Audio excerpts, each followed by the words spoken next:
সূর্যপুর নামক কোনো একটি গ্রামে নেহা তার মা গায়ত্রী এবং বাবা মোহনলালের সঙ্গে বসবাস করত। মোহনলাল প্রায় সময় তার কাজের ক্ষেত্রে বাড়ি থেকে বাইরে থাকতো। সে অনেক দূরের শহরে কাজ করত। এদিকে গায়ত্রী তার মেয়েকে অনেক ভালোবাসতো। সে তার ছোট থেকে ছোট সকল ইচ্ছা পূরণ করত। মা, কালকে আমার বান্ধবী রাধিকার বার্থডে, আর আমারও বারবি ডলের গাউন চাই। ঠিক আছে মা, আমি আজকেই বাজার থেকে তোর জন্য অনেক সুন্দর একটা গাউন নিয়ে আসবো।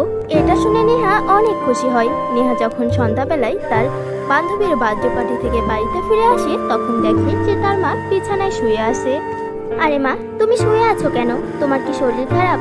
আরে, তোমার তো অনেক জ্বর হয়েছে। তুমি দাঁড়াও, আমি এক্ষুনি তোমার জন্য ফার্মেসি থেকে ঔষধ নিয়ে আসছি। নেহা যখনই বাইরে যায় ঔষধ আনার জন্য, তখনই প্রচন্ড বৃষ্টি হতে শুরু করে। নেহা কোনো রকমে পাশের একটি ছোট্ট ফার্মেসি থেকে ঔষধ নিয়ে আসে। মা, এই নাও, আমি তোমার জন্য ঔষধ নিয়ে এসেছি। এখন তাড়াতাড়ি এই ঔষধ খেয়ে নাও। গায়ত্রী কোনো রকমে উঠে সেই ঔষধ খেয়ে নেয়, কিন্তু ঔষধ খেতেই তার শরীর আরো খারাপ হয়ে যায়। সময়টা ছিল গভীর রাত। প্রচন্ড মুষলধারায় বৃষ্টি হচ্ছিল। নেহা কিচ্ছু বুঝতে পারছিল না যে সে কি করবে। সে কখনো তার মায়ের মাথায় হাত বোলায়, তো কখনো পা টিপে দেয়। মা, তুমি ঠিক হয়ে যাবে মা, তোমার কিচ্ছু হবে না, তুমি একদম ঠিক হয়ে যাবে।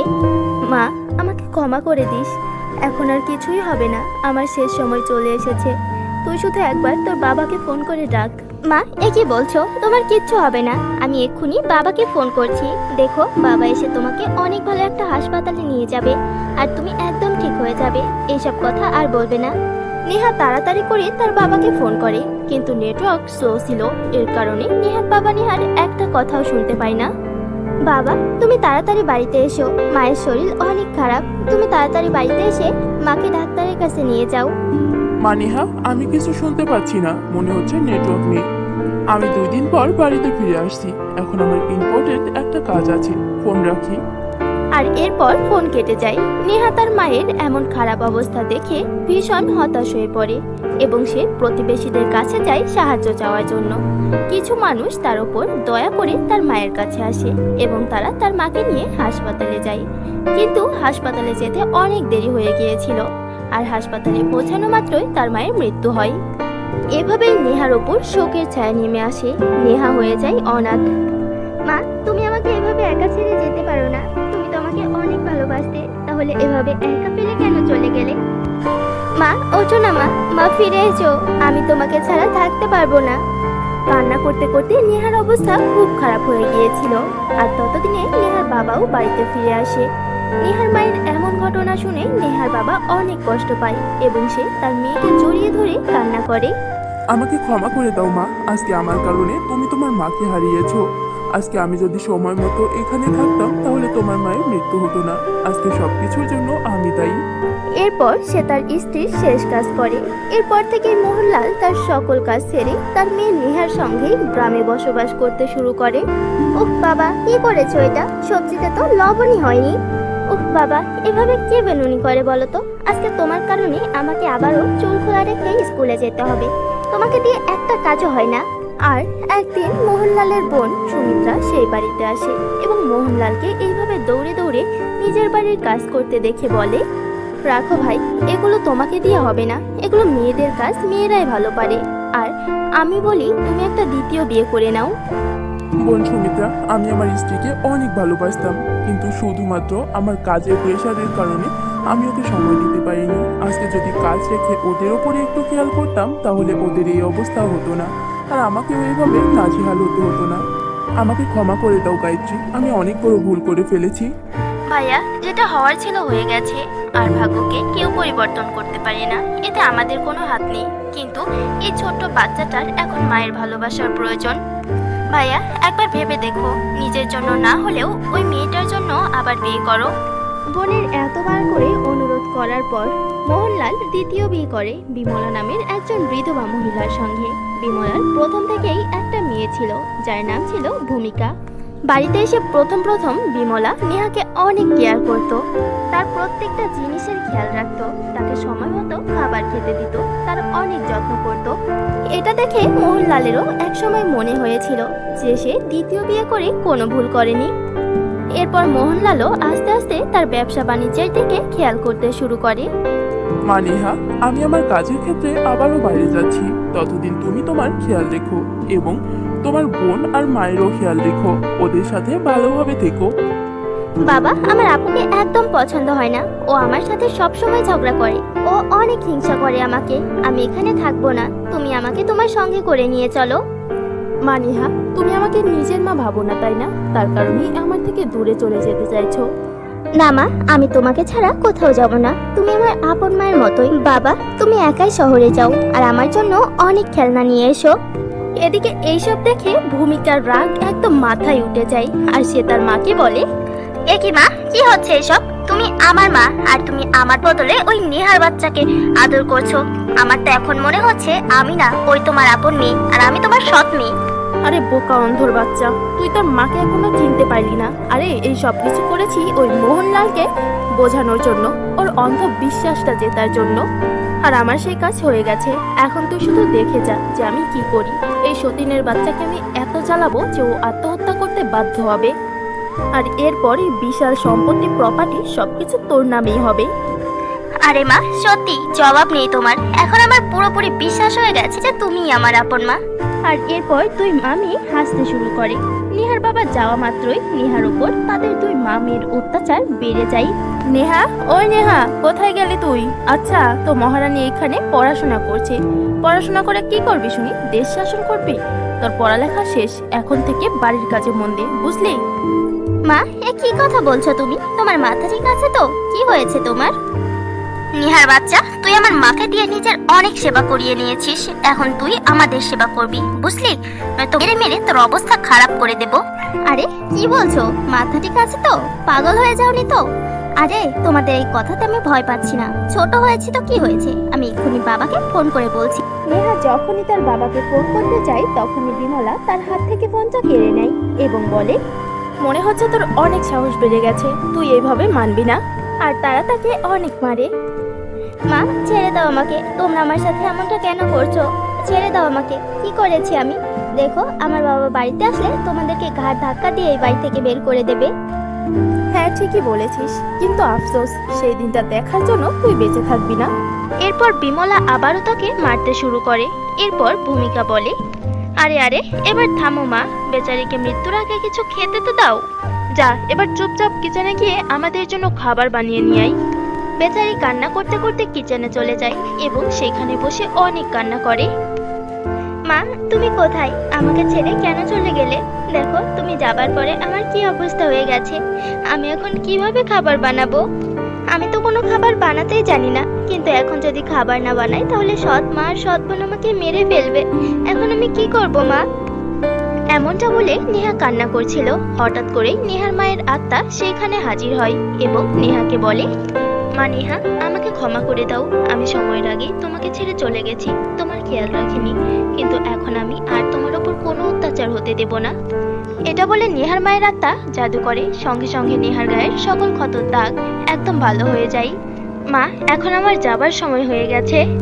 আমি একবার তোমাকে হারিয়ে ফেলেছি, আর হারাতে চাই না মা। প্লিজ এখানেই থেকে যাও না আমার সাথে। না মা, এটা আর হয় না। এমনটা আমি আর করতে পারবো না। কিন্তু হ্যাঁ, আমি তোমাকে একটা জিনিস দিতে পারি। এই নাও, এটা জাদুর গোল্ডেন শাড়ি। এই শাড়িটা একটা ছায়ার মতো তোমার সাথে থাকবে, সব সময় তোমাকে সাহায্য করবে, তোমার বিপদে তোমার পাশে দাঁড়াবে আর তোমার সকল কাজ করে দেবে। আচ্ছা, এখন আমি যাচ্ছি, নিজের খেয়াল রেখো। পরবর্তীতে আমি আবারও তোমার সঙ্গে দেখা করতে আসবো। এইটা বলে নেহার মায়ের আত্মা সেইখান থেকে অদৃশ্য হয়ে যায়। এরপর নেহা সেই গোল্ডেন শাড়িকে বলে, হে জাদুর গোল্ডেন শাড়ি, আমাকে সৎমা এবং সৎ বোনের জন্য খাবার এনে দাও। তখন তার সামনে অনেকগুলো পদের খাবার চলে আসে। এই নাও মা, খাবার খেয়ে নাও। আরে দেখছো মা, এই অপয়াটা কত রকম খাবার বানাতে পারে, শুধু নাটক করছিল। চলো মা, এখন খাবার খেয়ে নি। আর তুই যা এখান থেকে। এরপর তারা দুই মা মেয়ে খাবার খেতে বসে। আরে এ কি মা, আমার পেটে ব্যথা হচ্ছে কেন? মা, আমি এক্ষুনি টয়লেট থেকে আসছি। এদিকে নেহা তার গোল্ডেন শাড়ি থেকে খাবার খেয়ে মজা করে খাচ্ছিল। সে টিভি দেখছিল। হঠাৎ করে নেহার সৎ বোনকে তার গোল্ডেন শাড়ি মারতে শুরু করে। কে কে এখানে? কে মারছে আমাকে? সামনে এসো মা, আমাকে অনেক জোরে জোরে কেউ থাপ্পড় মারছে। এরপর গোল্ডেন শাড়ি তাদের দুই মা মেয়েকে অনেক মারে। দুই মা মেয়ে প্রচন্ড ভয় পেয়ে যায় এবং মাটিতে এক কর্নারে বসে পড়ে। ঠিক সেই সময় তাদের বাবা সেখানে আসে এবং বলে, আরে এটা কি অবস্থা করে রেখেছো তোমরা পুরো বাড়িতে এবং নিজেদের? তোমাদের চলে অবস্থা কি হয়েছে তোমাদের? যেমন কর্ম তেমন ফল, যেমন কর্ম তেমন ফল। যেমন কর্ম তেমন ফল। আরে বিমলা, কি এসব? তোমাদের দুজনের মাথা ঠিক আছে তো?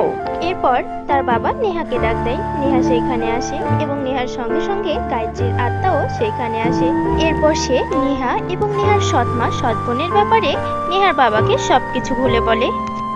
আমাকে মাফ করে দাও গায়ত্রী, আমি তোমার এবং তোমার সন্তানের খেয়াল রাখতে পারিনি।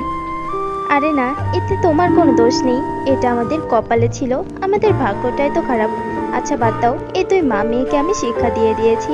এখন তোমাকে আমার মেয়ের জন্য বেশি ইনকাম করতে হবে না, কারণ এই গোল্ডেন শাড়ি সব কাজ করে দিবে, একদম আমার মতো। এটা বলে গায়ত্রীর আত্মা সেখান থেকে অদৃশ্য হয়ে যায়। এরপর দুই বাবা মেয়ে সেই গোল্ডেন শাড়ির সঙ্গে হাসি খুশিতে বসবাস করতে শুরু করে। কোনো একটি গ্রামে অমৃতা এবং নয়না নামের দুই বোন বসবাস করত। অমৃতার গায়ের রং কালো ছিল, কিন্তু তার স্বভাব অনেক ভালো ছিল। সে অন্যের সাথে খুবই ভালো ব্যবহার করত। অন্যদিকে নয়না দেখতে ছিল অপরূপ সুন্দরী। এর সাথে সাথে সে ভীষণ অহংকারী এবং লোভীও ছিল। সে অমৃতার সঙ্গে খুবই বাজে ব্যবহার করত। একদিন অমৃতা নয়নার ফেভারিট নেল পলিশটি তার নখে লাগিয়ে নেয়, যেটা দেখে নয়না প্রচন্ড রেগে যায় এবং বলে, তোর সাহস কিভাবে হলো আমার নেল পলিশ তোর নখে লাগানোর? তোর ওই কালো হাতে আমার নেল পলিশ মানায় না। তুই আমার নেল পলিশ নোংরা করে দিলি। জানিস তুই কত দামি ছিল এটা? নয়না, তুমি তো আমার আপন বোন, তাহলে তুমি আমার সঙ্গে এমনটা কেন করো? তুমি আমার আপন বোন হতেই পারিস না। কোথায় আমি এত সুন্দর ফর্সা দেখতে, আর তুমি কোথায় কালো? একদম বাদরের মতো লাগে তোকে। আমার ঘর থেকে বাইরে বেরো। আর হ্যাঁ, ভুলেও যদি আমার জিনিসে হাত দিয়েছিস তো। নয়নার এমন কথা শুনে অমৃতা দুঃখী হয়ে নিজের রুমে চলে যায়। সেই জঙ্গলের পাশে হাতে একজন জাদুকর্ণী বসবাস করত। একদিন সেই জাদুকর্ণী নিজের জাদু শক্তির দ্বারা নদীর কিনারায় একটি জাদুর নীল পলিশের গাছ সৃষ্টি করে। শেষমেশ আমি আমার জাদু শক্তি দিয়ে এখানে মায়াবী নীল পলিশের গাছ তৈরি করে দিলাম। এখন গ্রামে যেই মেয়ে এই নীল পলিশ লাগাবে সেই মেয়ে আমার বশ হয়ে যাবে, আর সে আমার কাছে চলে আসবে। এইভাবেই এক এক করে আমি এই গ্রামের সকল মেয়েদেরকে নিজের হাতের মুঠোয় করে নেব, আর এরপর আমি সকলের বলি দিয়ে পৃথিবীর সব থেকে শক্তিশালী জাদুকর্মী হয়ে যাব। এমনই একদিন নয়না তার কিছু বান্ধবীদের সঙ্গে করে নদীর কিনারায় বেড়াতে যায়। ঠিক তখন তার নজর পড়ে সেই নীল পলিশের গাছের ওপর, আর সেই গাছের ওপর রং বেরঙের নীল পলিশ দেখে নয়না তার বান্ধবীদেরকে বলে, আরে কাঞ্চন, দেখো এই গাছে কত সুন্দর সুন্দর রং বেরঙের নেল পলিশ। এত সুন্দর নেল পলিশ আমি আগে কখনো দেখিনি। আর এমনিতেও আমার নেল পলিশটা ওই কালো কুৎসিত অমৃতা নষ্ট করে দিয়েছে। চলো সবাই মিলে এই গাছ থেকে নেল পলিশ ছিঁড়ে নিই। হ্যাঁ ঠিকই বলেছো, কিন্তু এমন গাছ আমি এর আগে কখনো দেখিনি। আশ্চর্যের বিষয় হচ্ছে এই গাছ এখানে কোথায় থেকে এলো? আরে ইয়ার, যেখান থেকে ইচ্ছা আসুক, এসেছে তো। আর এগুলো কিন্তু আমাদের প্রয়োজনীয় জিনিস। চল এখন বেশি ভাবিস না, আমরা নেল পলিশ ছিঁড়ে নিই, কেমন? হ্যাঁ তুই ঠিকই বলেছিস, এমন ফ্রিতে নেল পলিশ সবসময় পাবো না, আর আমারটাও শেষ হয়ে গেছে। চল ইচ্ছা মতো ছিঁড়ে নিই। এরপর তারা ইচ্ছা মতো নেল পলিশ সেই গাছ থেকে ছিঁড়ে নেয়। এরপর যখনই বাড়িতে গিয়ে সেইগুলো তারা তাদের নখে লাগায়, নেল পলিশ লাগানোর সঙ্গে সঙ্গে তারা তিনজন জাদুর সাহায্যে সেই জাদুকর্ণীর গুহাতে পৌঁছায়। তারা তিনজনে হঠাৎ করে নিজেদেরকে এমনভাবে বন্দি গুহার মধ্যে পেয়ে ভীষণ ভয় পেয়ে যায়। আরে এটা আমরা কোথায় চলে এলাম? তখন সেই জাদুকর্ণী সেখানে হাজির হয় এবং হাসতে হাসতে বলে, আরে বাহ, সুন্দর সুন্দর মেয়েরা, তোমাদেরকে আমার এখানে স্বাগতম। তাহলে শেষমেশ তোমরা আমার জালে পা দিয়েই দিলে। আমার সৃষ্টি জাদুর নেল পলিশের গাছ থেকে তোমরা শেষমেশ নেল পলিশ লাগিয়ে নিলে। এখন দেখাবো মজা। এখন আস্তে আস্তে বাকি মেয়েরাও আমার নেল পলিশের জালে ফেসে যাবে। এরপর আমি তোমাদের সবাইকে বলি দিয়ে এই পৃথিবীর শ্রেষ্ঠ জাদুকর্ণী হয়ে যাব। এমনটা বলে জাদুকর্ণী অনেক জোরে জোরে হাসতে শুরু করে। এরপর নয়না বলে, দেখো আমাদের ভুল হয়ে গেছে, ক্ষমা করে দাও আমাদের, বদলে তুমি তোমার নেল পলিশ ফিরিয়ে নাও। না, আমি তোদেরকে ছাড়বো না, তোদেরকে আমি বলি দেবো। আর তোদের মতো সুন্দর সুন্দর মেয়েদেরকে বলি দিলে আমার দেবতা অনেক খুশি হবে আর আমাকে খুব তাড়াতাড়ি অনেক শক্তিশালী বানিয়ে দিবে। আর এই উদ্দেশ্যেই তো আমি ওইখানে জাদুর নেল পলিশের গাছ লাগিয়েছিলাম, যেন গ্রামের মেয়েরা আমার বানানো জালে ফেসে যায়। এখন তোমরা তিনজন আমার কবজায়, আর আমার হাত থেকে তোমাদেরকে কেউ বাঁচাতে পারবে না। অন্যদিকে অনেকক্ষণ সময় কেটে যাবার পরও নয়নাকে বাড়িতে না পেয়ে অমৃতা খুবই চিন্তিত হয়ে পড়ে। অমৃতা নয়নাকে খোঁজার জন্য নয়নার বান্ধবীদের বাড়িতে যায়, কিন্তু সেইখানে গিয়ে অমৃতা জানতে পারে যে নয়নার বান্ধবীরা কেউই বাড়িতে নেই। অমৃতা এই বিষয়টা নিয়ে খুবই চিন্তিত হয়ে পড়ে এবং তার বোন নয়নাকে খুঁজতে খুঁজতে নদীর পাড়ে চলে আসে। তখন হঠাৎ করেই তার নজর পড়ে সেই নেল পলিশের গাছের ওপর। সেই গাছটিকে দেখে অমৃতা ভীষণ চমকে যায় এবং ভাবতে শুরু করে, আরে এটা আবার কেমন গাছ, এর উপর রং বেরঙের নেল পলিশ লাগানো। আজ পর্যন্ত তো আমি কোথাও এমন গাছ দেখিনি। কালকে যখন আমি এই দিক দিয়ে এসেছিলাম তখন তো এখানে এই গাছটা ছিল না, তাহলে রাতারাতি হঠাৎ করেই এই গাছটি এখানে এলো কিভাবে? এর মধ্যে কোনো ঝামেলা নেই তো? অমৃতা এমনটা ভাবছিল। ঠিক সেই সময়ে সেখানে অনেক সুন্দর একটি মেয়ে চলে আসে এবং সেই নেল পলিশের গাছ থেকে নেল পলিশ ছিঁড়ে নিজের নখে লাগায়। আর দেখতে দেখতে সেই মেয়েটি হঠাৎ করেই অদৃশ্য হয়ে যায়। আর এটা দেখে অমৃতা ভীষণভাবে চমকে যায়। মনে হচ্ছে এটা কোনো মায়াবী গাছ, আর কোনো একজন নিজের অসৎ উদ্দেশ্য সফলের জন্যই এখানে এই গাছটি স্থাপন করেছে। আর এখন তো আমার মনে হচ্ছে আমার বোন এই নেল পলিশ লাগিয়েই অদৃশ্য হয়ে গেছে। বোন পর্যন্ত পৌঁছাতে হলে আমাকে জেনে বুঝেই এই নেল পলিশ ইউজ করতে হবে। অমৃতা সেই নেল পলিশ নিজের নখে লাগাচ্ছিল। ঠিক সেই সময় সেখানে একটি পরী এসে হাজির হয়, আর সে অমৃতাকে বলে, দাঁড়াও নয়না, তুমি এটা কি করতে যাচ্ছ? ওই দুষ্টু জাদুকর্ণীর সঙ্গে তুমি একা লড়াই করতে পারবে না। এখন এইসব বলার সময় নেই। যে কোনো মূল্যে আমাকে আমার বোনের জীবন বাঁচাতে হবে। এর জন্য যদি আমার জীবন চলে যায় তাতেও কোনো আফসোস নেই। শুধু তাই নয়, ওইখানে গ্রামের অনেক মেয়েরাও আছে। অমৃতা, তুমি খুবই ভালো একটা মেয়ে, আর তোমার বোন তোমার সঙ্গে খুবই বাজে ব্যবহার করেছে, কিন্তু তুমি তোমার বোনকে অসম্ভব ভালোবাসো। এর কারণে নিজের জীবন বিপদে ফেলে নিজের বোনকে বাঁচানোর চেষ্টা করছো। কিন্তু তুমি জানো না ওই জাদুকর্ণী ঠিক কতটা ভয়ঙ্কর।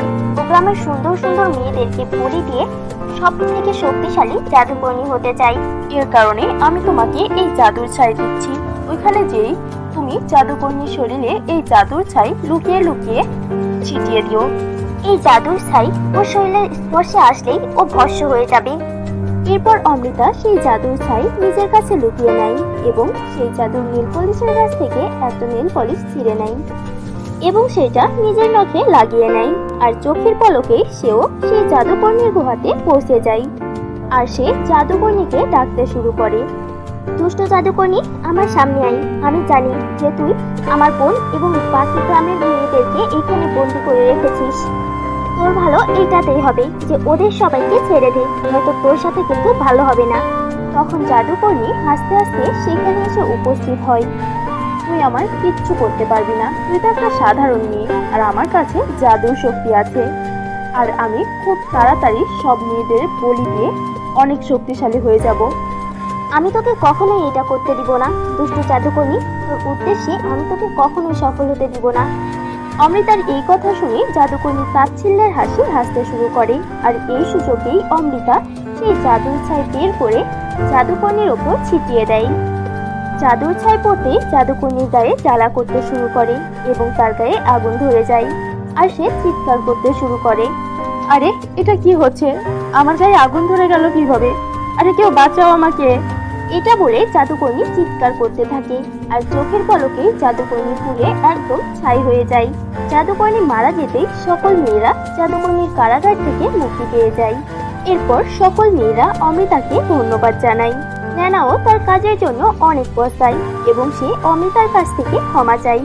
অমৃতা, আমার সোনা বোন, আমাকে ক্ষমা করে দাও।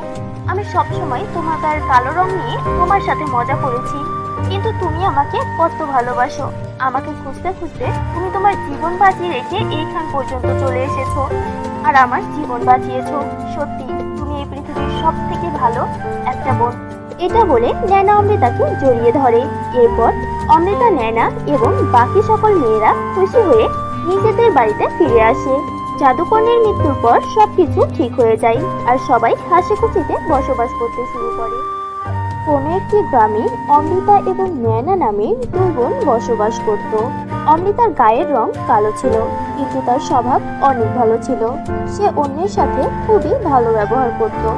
অন্যদিকে নয়না দেখতে ছিল অপরূপ সুন্দরী। এর সাথে সাথে সে ভীষণ অহংকারী এবং লোভীও ছিল। সে অমৃতার সঙ্গে খুবই বাজে ব্যবহার করত। একদিন অমৃতা নয়নার ফেভারিট নেল পলিশটি তার নখে লাগিয়ে নেয়, যেটা দেখে নয়না প্রচন্ড রেগে যায় এবং বলে, তোর সাহস কিভাবে হলো আমার নেল পলিশ তোর নখে লাগানোর? তোর ওই কালো হাতে আমার নেল পলিশ মানায় না। তুই আমার নেল পলিশ নোংরা করে দিলি।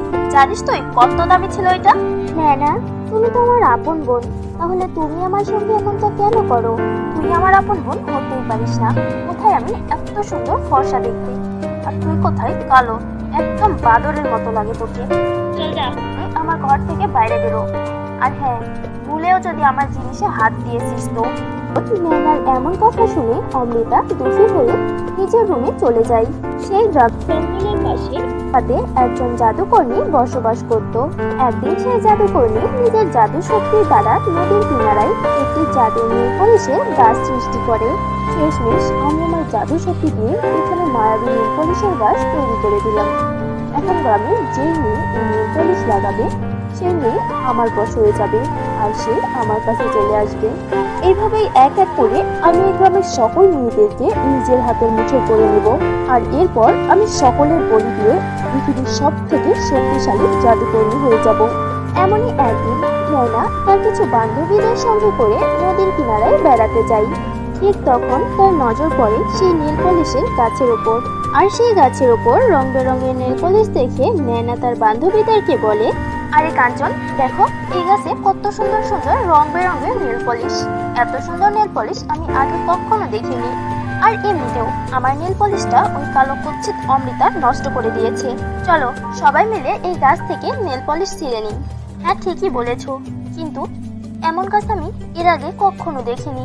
আশ্চর্যের বিষয় হচ্ছে এই গাছ এখানে কোথায় থেকে এলো? আরে ইয়ার, যেখান থেকে ইচ্ছা আসুক, এসেছে তো। আর এগুলো কিন্তু আমাদের প্রয়োজনীয় জিনিস। চল, এখন বেশি ভাবিস না, আমরা নেল পলিশ ছিঁড়ে নিই, কেমন? হ্যাঁ, তুই ঠিকই বলেছিস। এমন ফ্রিতে নেল পলিশ সবসময় পাবো না, আর আমারটাও শেষ হয়ে গেছে। চল, ইচ্ছা মতো ছিঁড়ে নিই। এরপর তারা ইচ্ছা মতো নেল পলিশ সেই গাছ থেকে ছিঁড়ে নেয়। এরপর যখনই বাড়িতে গিয়ে সেইগুলো তারা তাদের নখে লাগায়, নেল পলিশ লাগানোর সঙ্গে সঙ্গে তারা তিনজন জাদুর সাহায্যে সেই জাদুকর্ণীর গুহাতে পৌঁছায়। তারা তিনজনে হঠাৎ করে নিজেদেরকে এমনভাবে বন্দি গুহার মধ্যে পেয়ে ভীষণ ভয় পেয়ে যায়। আরে, এটা আমরা কোথায় চলে এলাম? তখন সেই জাদুকর্ণী সেখানে হাজির হয় এবং হাসতে হাসতে বলে, আরে বাহ, সুন্দর সুন্দর মেয়েরা, তোমাদেরকে আমার এখানে স্বাগতম। তাহলে শেষমেশ তোমরা আমার জালে পা দিয়েই দিলে। আমার সৃষ্টি জাদুর নেল পলিশের গাছ থেকে তোমরা শেষমেশ নেল পলিশ লাগিয়ে নিলে। এখন দেখাবো মজা। এখন আস্তে আস্তে বাকি মেয়েরাও আমার নেল পলিশের জালে ফেসে যাবে। এরপর আমি তোমাদের সবাইকে বলি দিয়ে এই পৃথিবীর শ্রেষ্ঠ জাদুকর্ণী হয়ে যাব। এমনটা বলে জাদুকর্ণী অনেক জোরে জোরে হাসতে শুরু করে। এরপর নয়না বলে, দেখো আমাদের ভুল হয়ে গেছে, ক্ষমা করে দাও আমাদের। বদলে তুমি তোমার নেল পলিশ ফিরিয়ে নাও। না, আমি তোদেরকে ছাড়বো না, তোদেরকে আমি বলি দেবো। আর তোদের মতো সুন্দর সুন্দর মেয়েদেরকে বলি দিয়ে আমার দেবতা অনেক খুশি হবে আর আমাকে খুব তাড়াতাড়ি অনেক শক্তিশালী বানিয়ে দিবে। আর এই উদ্দেশ্যেই তো আমি ওইখানে জাদুর নেল পলিশের গাছ লাগিয়েছিলাম, যেন গ্রামের মেয়েরা আমার বানানো জালে ফেসে যায়। এখন তোমরা তিনজন আমার কবজায়, আর আমার হাত থেকে তোমাদেরকে কেউ বাঁচাতে পারবে না। অন্যদিকে অনেকক্ষণ সময় কেটে যাবার পরও নয়নাকে বাড়িতে না পেয়ে অমৃতা খুবই চিন্তিত হয়ে পড়ে। অমৃতা নয়নাকে খোঁজার জন্য নয়নার বান্ধবীদের বাড়িতে যায়, কিন্তু সেইখানে গিয়ে অমৃতা জানতে পারে যে নয়নার বান্ধবীরা কেউই বাড়িতে নেই। অমৃতা এই বিষয়টা নিয়ে খুবই চিন্তিত হয়ে পড়ে এবং তার বোন নয়নাকে খুঁজতে খুঁজতে নদীর পাড়ে চলে আসে। তখন